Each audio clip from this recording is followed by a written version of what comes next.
हमारी पृथ्वी पर सबसे प्रमुख प्रजाति होमो सैपियंस 7 मिलियन से अधिक वर्षों के विकास का परिणाम है।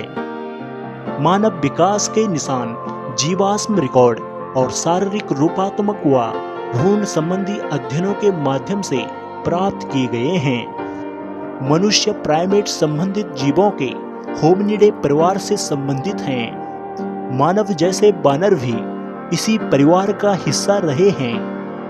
समय बीतने के साथ साथ उनके पूर्वज विकसित हुए और अधिक से अधिक भिन्न होते चले गए। ऐसा माना जाता है कि मानव के प्रथम पूर्वज अफ्रीका में उत्पन्न हुए थे तथा अंततः वे यूरोप, एशिया और शेष विश्व की ओर पलायन कर गए थे। सबसे प्राचीन पूर्वज आर्डिपिथेकस रेमडस खोजे गए सबसे शुरुआती पूर्वजों में से एक थे, जिनके जीवाश्म 4.4 मिलियन वर्ष से भी पुराने हैं। देखा जाए तो मानव विकास के विवरण पर अभी भी बहस चल रही है, क्योंकि कई पूर्वजों के जीवाश्म साक्ष्य काफी अस्पष्ट हैं। वास्तव में मानव विकास वृक्ष के बजाय एक विकासवादी झाड़ी के लिए एक अधिक सटीक सादृश्य खींचा जा सकता है।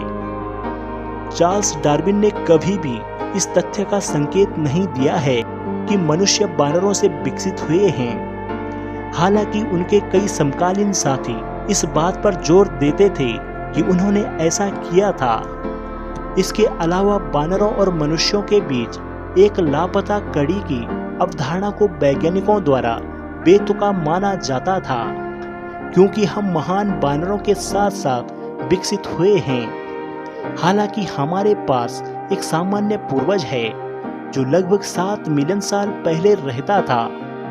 इसके अलावा विकास नोडल जीवाश्मों की उपस्थिति की ओर इशारा करता है, जिसका अर्थ है कि मनुष्य अचानक परिवर्तन के विपरीत धीरे धीरे विकसित हुआ है।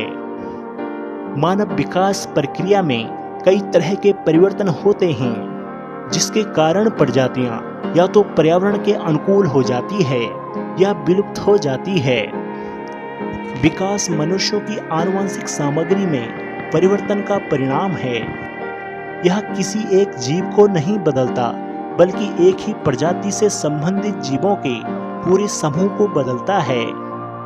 होमो सैपियंस आज के समय में मौजूद एकमात्र होमिनिन प्रजाति है, लेकिन कुछ हजार साल पहले कुछ अन्य प्रजातियां भी थी जो शारीरिक रूप से आधुनिक मनुष्यों के साथ साथ मौजूद थी।